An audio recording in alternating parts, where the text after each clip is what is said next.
प्रेम से बोले श्री लक्ष्मी नारायण भगवान की जय। प्रिय दर्शकों, आज मैं वैशाख महात्म का 9वां अध्याय लेकर आया हूँ। कृपया यह कथा ध्यान से और पूरी लगन से सुने। वीडियो अच्छा लगे तो लाइक जरूर करें, शेयर जरूर करें, सब्सक्राइब। उपरोक्त कथा सुनकर मिथिलेश ने पूछा कि हे ब्राह्मण, इक्ष्वाकु वंश के राजा ने जल और अन्न का दान नहीं किया, इसी से वह चातक और छिपकली की तथा साधु महात्माओं की सेवा न करने से गिद्ध जोनी में आया। परंतु आपने बतलाया कि यह 7 जन्म तक कुत्ते की जोनी में आया।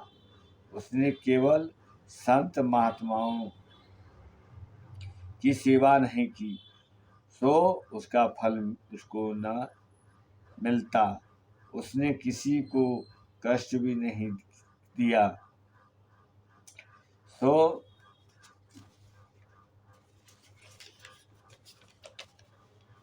सो बिना कारण ही उसके कुत्तों की जोनी क्यों मिली है, इसका मुझको संशय है। कृपया करके आप मेरी शंका का समाधान करिए। राजा के ऐसे प्रश्न सुनकर महायशस्वी श्रुति देव ने कहा, तुम धन्य हो जो तुमने ऐसा धार्मिक प्रश्न किया। मैं अब तुम्हारे संशय का समाधान करता हूँ। यह वार्ता शिव जी ने कैलाश पर्वत पर श्री पार्वती जी से कही थी। सब लोकों की रचना कर उन को परलोक और लोक को 2 प्रकार की स्थिति बताई और इनकी स्थिति के निमित्त तीन बार भेद बताए।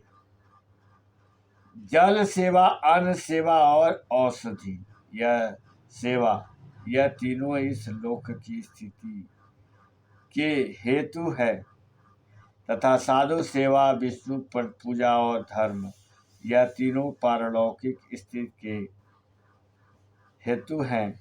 जैसे ऐतिहासिक कर्म से धन संपत्ति आदि प्राप्त हो सकते हैं, वैसे ही पारलौकिक क्रियाएं कभी कभी दुखों का कारण भी हो जाती है।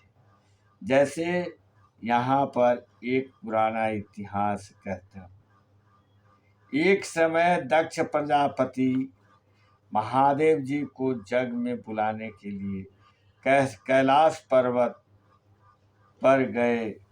तब उनको आए देखकर श्री महादेव जी खड़े नहीं हुए, क्योंकि शिव जी ने सोचा कि मैं सनातन हूँ और यह सब देवता जग में भाग लेने वाले हैं। सेवक के समान, इसलिए स्वामी का सेवक के आने पर, पति का पत्नी के आने पर, गुरु का शिष्य के आने पर उठना आवश्यक नहीं। यही सब शास्त्रों का मत है, जिसमें बलिदान, तप और शांति अधिक रहता है।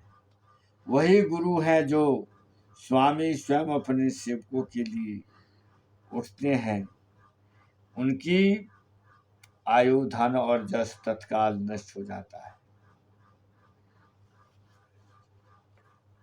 इसलिए यह मेरा प्रिय ससुर है, ऐसा विचार कर दक्ष प्रजापति की भलाई के लिए ही वह उठे। नहीं, यह देखकर दक्ष प्रजापति को अत्यंत क्रोध आ गया और उनके सामने ही उनको क्रोध आ गया और उनके सामने ही उनकी निंदा करने लगे कि देखो, इस दारिद्री को बड़ा अहंकार हो गया है।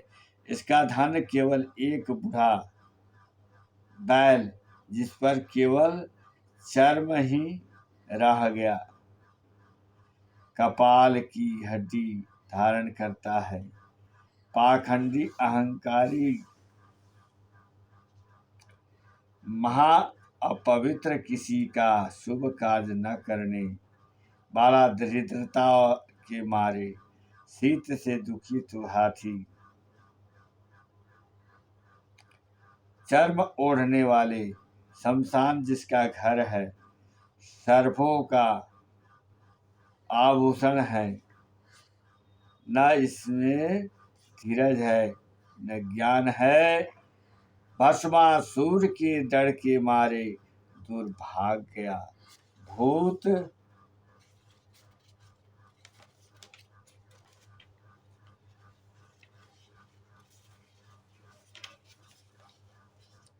प्रेत आदि संग इसके कुल का कुछ पता नहीं दिखता।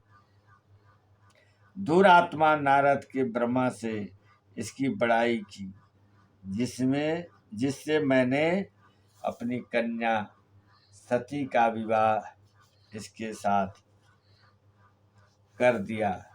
जैसे कुम्हार का घड़ा चंडाल के घर पहुंचने से किसी का नहीं रहता, वैसे ही मेरी कन्या का मुझसे कोई प्रयोजन नहीं। इस प्रकार दक्ष प्रजापति शंकर और सती को जग का निमंत्रण न देकर और कुवाक्य कहकर चला गया, और जग स्थान में ऋत्विक और मुनियों के साथ लेकर विधि पूर्वक जग करने लगे। इस जग में ब्रह्मा और विष्णु भी नहीं आए, परंतु सिद्ध चारण, गंधर्व, जग, राक्षस, किन्नर और सब देवता जग में आए हुए। सती को यह विलाप लालसा उत्पन्न हुई कि किसी प्रकार जग का उत्सव देखूं और अपने संबंधियों से मिलूं। महादेव जी के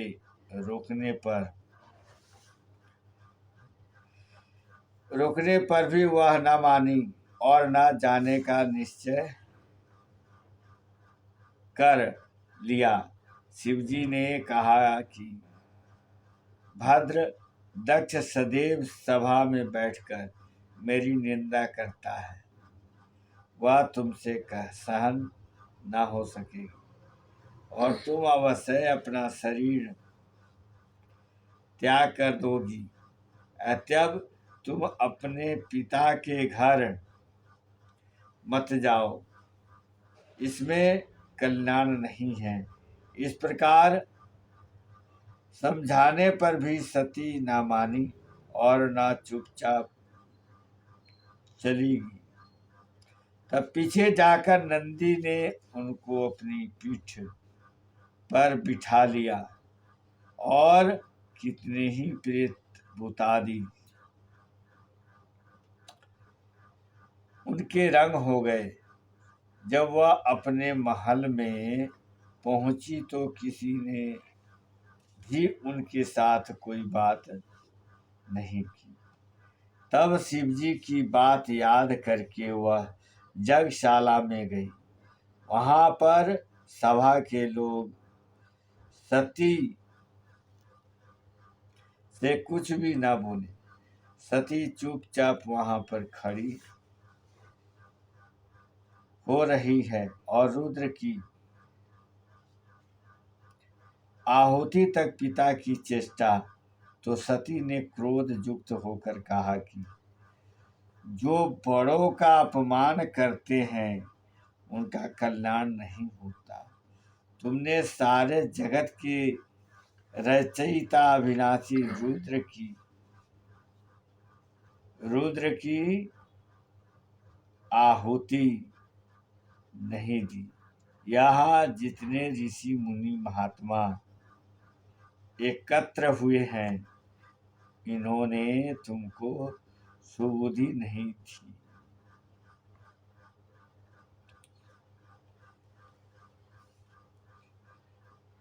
ऐसा प्रतीत होता है कि विधाता तुम्हारे साथ इनके भी प्रतिकूल है। जब सती यह वचन कह रहे थे कि तो पूषा देवता मुंह मोड़कर हंसने लगे और कर्महीन भृगु दाढ़ी और मूछ फड़काने लगा।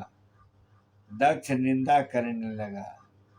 यह सब बातें देखकर सती को उत्पन्न हुआ अत्यंत क्रोध आ गया और वह पति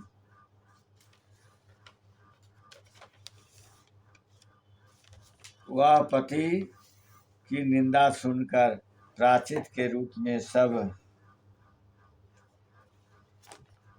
सबके देखते देखते हवन कुंड जग में कूद पड़ी। सती की गिरते ही हाहाकार मच गया।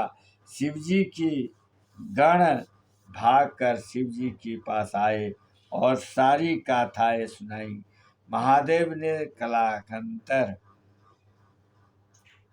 रूप हो क्रोध से अपनी जटा उखाड़कर पृथ्वी में गो दी मारी और जिस से बड़ा बलवान महाकाया वीरभद्र उत्पन्न हुआ। तब शिवजी ने उसको आज्ञा दी कि मेरे निंदक दक्ष का नाश कर दो, जिसके कारण सती को शरीर त्यागना पड़ा। महादेव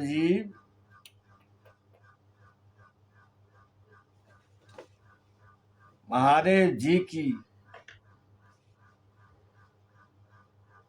आज्ञा पाकर सहस्त्र भुजाओं वाला और यमराज के सदृश वह वीरभद्र जगशाला में पहुंचा और देवता असुर मनुष्य आदि जो भी जग में उपस्थित थे सबको मारने लगा और भृगु की दाढ़ी मूछ उखाड़ दिए। जिसने जो अंग फड़काया था वीरभद्र ने उसका वही अंग उखाड़ कर फेंक दिया। दक्ष का सिर काटने लगा, किंतु शुक्राचार्य मंत्र बल से उसकी रक्षा कर रहे थे, इसलिए नहीं काट सका। तब रुद्र ने स्वयं उसका सिर काट डाला। इस प्रकार जग में आए हुए सबका संहार कर वे कैलाश को लौटे। जो मरने से बचे थे वे भागकर ब्रह्मादि जी की शरण में गए। ब्रह्मा जी उनको साथ लेकर कैलाश में गए और वहां जाकर अनेक प्रकार से समझा बुझाकर श्री शिव जी को शांत कराया। फिर महादेव जी को साथ लेकर जगशाला में पहुंचे। जग में जो मारे गए थे उनको जीवन का दान दिया और महादेव जी ने दक्ष के धड़ पर बकरे का सिर रखकर दिया, जिससे आज तक उनके उपासक दक्ष को उनकी प्रसन्नता के लिए बम बम बबम बबम बम करते हुए भृगु जी के मुख पर बकरे की दाढ़ी लगा दी। पूषा के दांत नहीं लगाए, उनसे यह कह दिया कि वह पीस कर खा लिया करेगा।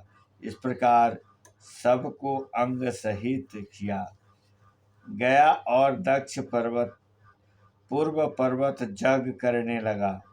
जग संपूर्ण होने पर सब देवता अपने अपने स्थान को चल दिए। प्रेम से बोले श्री राधा कृष्ण महाराज की जय। कथा संपूर्ण हुआ।